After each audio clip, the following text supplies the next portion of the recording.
This is the start of a series that I've been thinking about for a while because it's something that a concept that I have had for years now, and it's something that I realize I haven't really discussed in detail the way I'm going to discuss it right now. And this concept is a little bit big, so it'll be helpful to have it broken up into several episodes. And so this is sort of like, think of this as the prologue to this little series. This little series is about capital.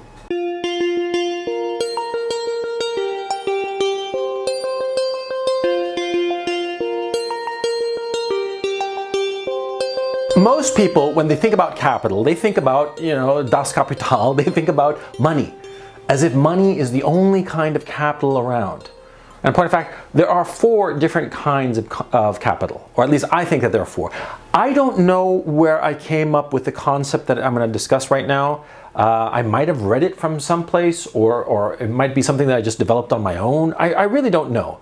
And if I inadvertently stole it from somebody, please accept my apologies.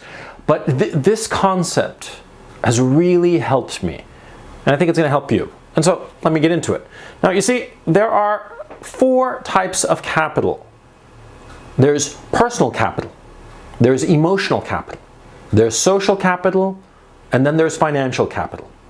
Now, we all know what financial capital is. Financial capital is the accumulation of money and or other convertible assets that can be used to invest in other businesses, or perhaps used in order to purchase a larger asset. It's just basically a pile of money. That's what financial assets are, right? But the personal, emotional, and social capital that you build is equally important. And I would venture to argue that if you only have one, if you only have, like, say, financial capital, but the other 3 are at 0, you're going to have a miserable life. It's been my experience that when I've had capital accumulated in all 4 categories, my life has been happy, has been fulfilled. And let me get into each of them. Now, I'm going to go into individual episodes about each of these capitals in future posts. But for now, I just want to give an overview, okay? And I'm very mindful of the fact that some of these categories bleed into the other, but these 4 categories are personal capital. Now, personal capital, what does that mean? It means what you invest in yourself, in your mind and your body, see? Now, see, think of it as this. Think of all the books that you've read. Think of all the times that you've gone to the gym or exercised or whatever, okay? You are making deposits in yourself. You are growing your personal capital. You read a book, a profound book, say The Brothers Karamazov, and that will increase the capital of your mind, of your personal capital, right? You, say go for a jog every day to the point where you can comfortably run 10 miles just like that. No problem. I mean, well, not instantly, of course, but the thing is, see, you can run 10 miles. Not many people can do that nowadays. Very few people, as a matter of fact, can run 10 miles without a break. But you invested that in yourself. That's your personal capital, okay? Now, emotional capital, what is that? Emotional capital is the feeling of support that you have that can do 2 things. It can withstand an emotional blow, say the failure of a big project, or perhaps the death of a loved one. That is one use of emotional capital. And the other use of emotional capital is to give you the enthusiasm, the emotional energy to go out and pursue something. Say you want to start a new business, right? You want to start a new business.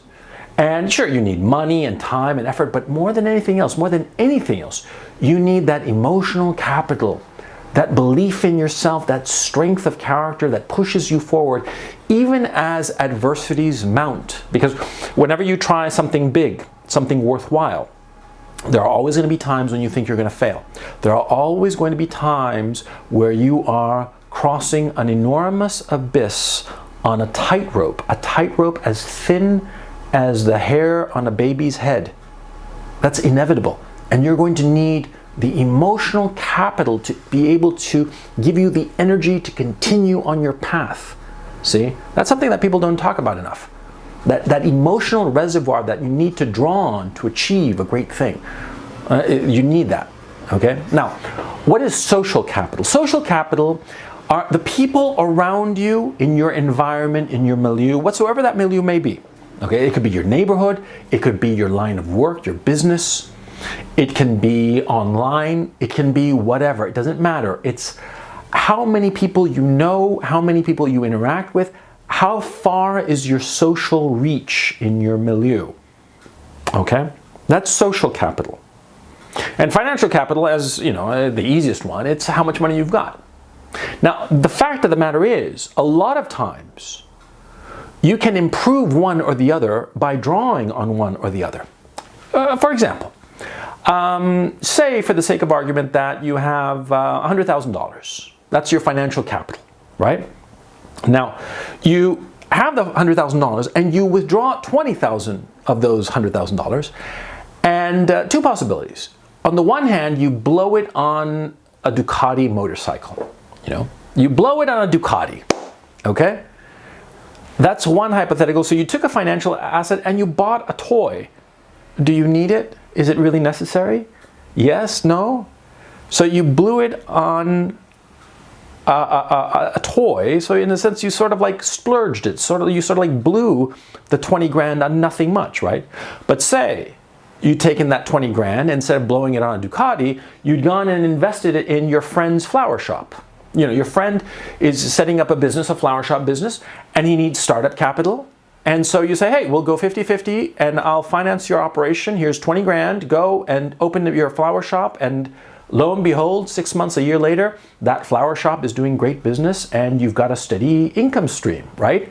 And lo and behold, in 2-3 years, that income stream from the flower shop replenished the 20 grand that you spent on it and gives you more. And hey, it was a wise investment, right? Sure it was. You withdrew the financial capital and invested in a business that gave you a return. So that was a good withdrawal of your financial capital, right? Say, however, that you take the 20 grand and you spend it on the Ducati, and we said that the Ducati was just a waste of money, right? But say that you use that Ducati to join this motorcycle club of rich fucks who are involved in your town in all kinds of businesses, and you bring that late model Ducati and ooh, it's the cool motorcycle, and gives you an entree to that social circle. And your social capital grows. You have a wider entree because you join this motorcycle club with all these rich guys who are involved in all kinds of businesses in your town. I'm not talking shade, I'm talking just legitimate businesses, right? You know, whatever that may be, you get to know these guys, your social capital goes up. Yeah, sure, your financial capital went down by 20 grand by buying this Ducati, but your social capital goes up. And because of the social connections, the social network, the social capital that you grew by joining this motorcycle club, these guys give you access, the heads up to different businesses. And this improves your financial capital. So all of a sudden, you see, blowing the 20 grand on the Ducati wasn't such a lousy investment. In point of fact, it was a very shrewd investment. Because yeah, sure, you bought yourself a toy, but you used it to gain entree and access to a group of men, a group of business people that you wouldn't have had access to before. And all of a sudden, your financial position grows. You see? So you see how they interact? And that's just one example. The permutations between the four. Well, there are 6 possible permutations, and that's just 1-to-1. You add on, you know, withdrawals from 2 to add to a third, and hey, you know, and for instance, you spend money, your capital, on buying a yearly membership to some fancy gym, and you go there every day, and you improve your personal capital. Your body gets stronger, you get fitter, you get in shape, you get more attractive, right? And all of a sudden you have greater social access, you have emotional capital that you build up. Because now that you're not the fat fuck that you used to be, now that you're trim and in shape and can run 10 miles without, you know, wheezing and dying of a heart attack, right? All of a sudden, you know, your social capital rises, your emotional capital rises because you feel healthier, happier with your body, happier with yourself. So you see how they work, see? Personal capital, emotional capital, social capital, financial capital. Now, a lot of people inherit one or the other. A lot of people are lucky enough to have been born in the right womb. Some of us grew up with nothing. We started with zero. You know, nothing on our personal capital, nothing in our emotional capital, nothing in our social capital, nothing in our financial capital, and we grew it from zero, we grew it. Okay? Some of us were born, you know, with a silver spoon in our mouth. It doesn't really matter. The point is what you do with your position, how you grow each of these four categories. See? Let me give you an example of somebody who inherited different capital. Like, for instance, personal capital. I once saw a picture of Cindy Crawford's daughter. And now, when I was growing up, Cindy Crawford was the be-all, end-all. She was just so smoking hot. And her daughter now, I think she's 18 or 17, some little kid, right? I mean, easily young enough to be my daughter, if not my granddaughter. And I see her now. She's gorgeous, just like her mother. Where did she get those looks? Her mother. She inherited them, right? What about the Rockefellers? The Rockefellers, some great-great-grandson of John D. He still has got tons of money, right? He inherited his financial capital, right? Look at the Bush family. Now there's an interesting case. See, Prescott Bush, who was George Herbert Walker Bush's father. He was a senator back in the day from Connecticut, I believe. Prescott Bush was a big wheel in Connecticut. He had a lot of social connections, and he passed them on to his son, George Herbert Walker, right? And George Herbert Walker grew that social capital. When with his wife, they were famous for it. One of the tiny little tricks that George Herbert Walker did, which grew his social capital enormously over the years, and which actually led to his presidency, was that he, every morning he would write thank you notes to all the people who had done little things for him or anything for him the day before. Every morning he'd sit down in a typewriter and type out these little thank you notes, like 5, 10, sometimes 20 little thank you notes, and sign them and send them off. You know, it took him half an hour, if that. I mean, you know, he typed them out himself and signed them himself, but it was, you know, sort of like a standard kind of thank you thing, right? He typed out these little notes, and what do you think would happen when people got these little notes in the mail? These little thank you notes that cost, you know, whatever a stamp was, costs, you know, I actually don't know, 50 cents, whatever. And the cost of the nice stationery, and they get this little letter, this little note from George Herbert Walker back when he was nobody, right? Back when he was growing, he was becoming somebody. They appreciated it and built his social capital. And social capital that he passed on to his kid, both Jeb Bush and George W. Bush.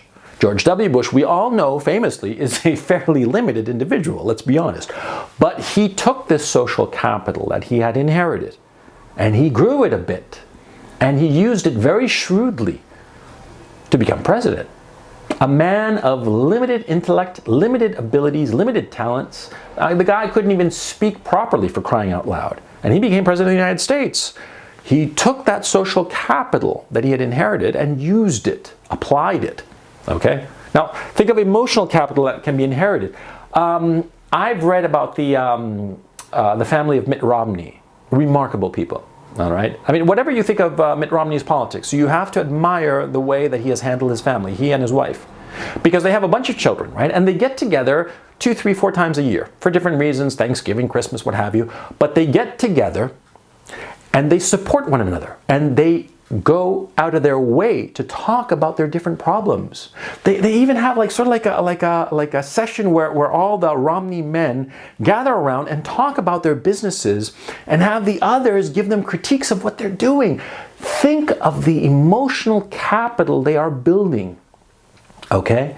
Because each of them knows that their brothers and their old man are paying attention to their business and are going to be there a phone call away in case of anything going down. They have that emotional capital, that emotional reservoir. And so if they decide to go after some big goal, whatever it may be, presidency in the case of Romney, or whatever his kids are doing, right? Each of them is going to know that they have enormous reserves of emotional support to pursue that goal. And if some tragedy befalls them, some loss, some failure befalls them, they will have the emotional support to buoy them up during that dark stretch. You see? So that's how you pass on the different forms of capital, The personal capital, brains and body, well, that's a trick of the genes. But the other stuff, you can do it. You can pass it on. You can pass it on to your children. And I think that that's a smart thing to do.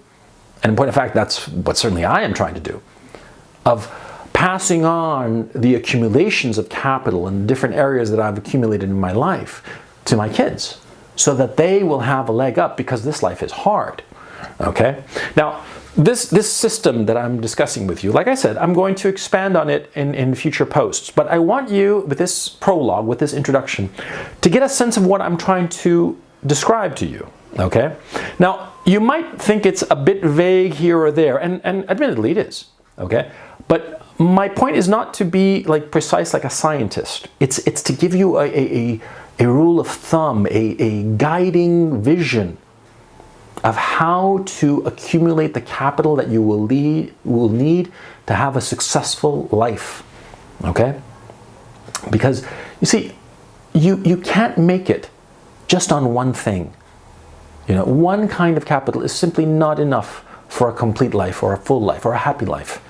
And in point of fact, a single kind of capital that you accumulate, that you excel at, will give you an unbalanced life. And we have seen so many people who have such unbalanced lives.